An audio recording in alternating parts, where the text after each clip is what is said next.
Welcome to my channel. आज के video में हम बात करेंगे डिजीपे वेब के बारे में। डिजीपे वेब जो होता है ये ट्रांजैक्शन के लिए होता है। जैसे कि किसी के आधार कार्ड से पैसा निकालना है या आधार कार्ड से पैसा जमा करना है, उसके लिए डिजीपे का यूज करते हैं। ये आपका सीएससी मीडिएटर के थ्रू होता है। जैसे कि आप सीएससी लॉगिन करेंगे तभी डिजीपे एक्सेस कर पाएंगे। तो पहले जो डिजीपे आता था वो डेस्कटॉप एप्लीकेशन होता था और अब जो डिजीपे आ रहा है ये आपका हो गया वेब बेस्ड, इसलिए इसका नाम पड़ गया डिजीपे वेब। अब इसको लॉगिन करने के लिए जो सीएससी का यूजर आईडी पासवर्ड होता है वो रिक्वायर्ड होता है और सीएससी को लॉगिन करने के लिए रिक्वायर्ड होता है फायरफॉक्स मोजिला ब्राउजर। तो सबसे पहले फायरफॉक्स मोजिला ब्राउजर को ओपन करेंगे और इसके बाद आपको यूआरएल देना होगा digipaweb.csccloud.in। अब इसको हिट करेंगे तो ये आपको इस पोर्टल पर लेकर चला आएगा। अब यहाँ पर आपको दिखाई देगा नीचे में दाहिने साइड में लॉगिन बटन। लॉगिन बटन को क्लिक करेंगे और क्लिक करने के बाद यहाँ से हमें ये रीडायरेक्ट करता है सीएससी के लॉगिन पोर्टल पर। तो यहाँ पर जैसे हम लॉगिन करेंगे ये आपको सीएससी के पास पहुंचा देगा। अब यहाँ पर आपको यूजर आईडी, पासवर्ड और कैप्चा फिल करना है। कैप्चा फिल करने के बाद साइन इन पर क्लिक करना है। साइन इन पर क्लिक करेंगे तो ये थोड़ा सा सिक्योर है। इसके लिए आपको 2 स्टेप वेरिफिकेशन के लिए थोड़ा सा वेट करना पड़ेगा। ये आपको सबसे पहले पूछेगा कि ओटीपी किस पर भेजना है, मोबाइल पर या ईमेल पर। दोनों में से किसी एक को सिलेक्ट करेंगे और सेंड ओटीपी पर क्लिक करेंगे।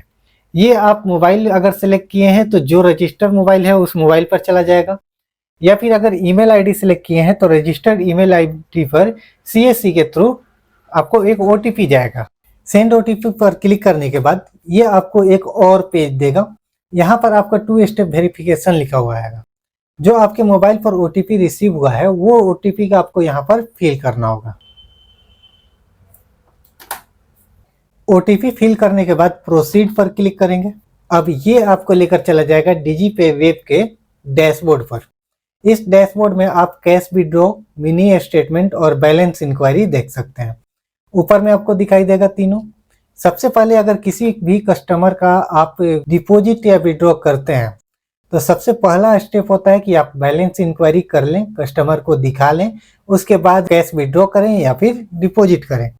तो सबसे पहले आपको बैलेंस इंक्वायरी करना होगा, तो हम बैलेंस इंक्वायरी पहले करेंगे। यहाँ पर आपको एजेंट का जिसका सीएससी आईडी है उसका यहाँ पर फिंगरप्रिंट लगता है। यहाँ पर एजेंट ऑथेंटिकेशन पर क्लिक करेंगे तो ये आपको नोटिफिकेशन मिलेगा। आप इसको अलाउ कर सकते हैं और आपको फिंगरप्रिंट पर आपका अंगूठा लगाना होगा। अंगूठा लगाने के बाद यहाँ पर मैसेज में राइट हैंड में जो दिखाई देगा यहाँ पर आपका ग्रीन टिक लगता हुआ जाएगा। मतलब आपका जो ऑथेंटिकेशन हो रहा है वो प्रोसेस में है। जैसे ही ये प्रोसेस कंप्लीट होता है ये आपको दूसरे पेज पर रेंडर कर देगा। ठीक है, कंप्लीट हो गया, रेंडर हो गया। अब यहाँ पर आपको मिलेगा कस्टमर डिटेल्स। ऊपर में देखेंगे कैश विड्रॉ है, कैश डिपॉजिट है, बैलेंस इंक्वायरी और मिनी स्टेटमेंट। हमें करना है बैलेंस इंक्वायरी, तो बैलेंस इंक्वायरी पर क्लिक करेंगे और इसके बाद यहाँ पर कस्टमर डिटेल्स को फिल करना होगा। सबसे पहले बैंक का नाम लिखेंगे। बैंक का नाम कौन सा है वो बैंक का नाम यहाँ से सर्च करके सेलेक्ट कर सकते हैं।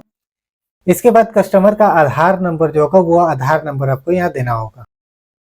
इसके बाद यहाँ पर कस्टमर का मोबाइल नंबर देंगे पर आई एक्सेप्ट को क्लिक करेंगे। उसके बाद कस्टमर स्कैन एंड प्रोसीड पर क्लिक करेंगे। इसके बाद आपको फिंगरप्रिंट में जो फिंगरप्रिंट डिवाइस होते हैं उसमें रेड लाइट जलेगा तो वहां पर आप कस्टमर का अंगूठा रखाएंगे। कस्टमर के अंगूठे से डेटा को फेच करके ये बैंक का जो आपका स्टेटमेंट होता है वो आपको लोड करके दे देगा। ऑथेंटिकेट हो गया।